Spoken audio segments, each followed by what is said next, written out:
Operation Sindoor was launched by Indian Armed Forces to deliver justice to the victims of Pahalgam terror attack and their families.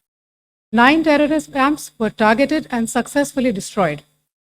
Over the last 3 decades, Pakistan has systematically built terror infrastructure.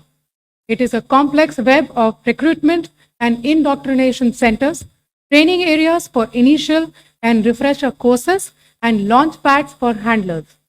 These camps are located both in Pakistan as well as Pakistan-occupied Jammu and Kashmir areas.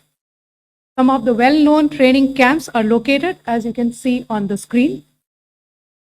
They are distributed from Sawai Nala in the north, counting to approximately 21, ending at Bhagalpur to the south. Selection of these targets for Operation Sindoor was based on credible intelligence inputs and role of these facilities in perpetrating the terror activities.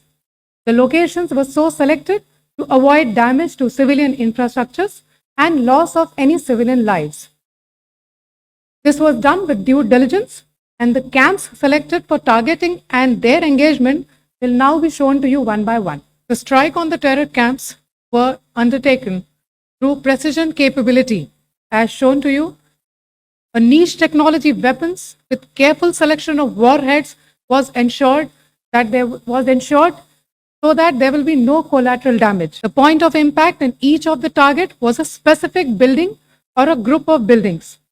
All the targets were neutralized with clinical efficiency, and the results reiterate the professionalism of the Indian Armed Forces in the planning and execution of their operations. No military establishments were targeted. India has demonstrated considerable restraint in its response. However, it must be said that the Indian Armed Forces are fully prepared to respond to Pakistani misadventures, if any, that will escalate this situation. Jai Hind, and thank you very much.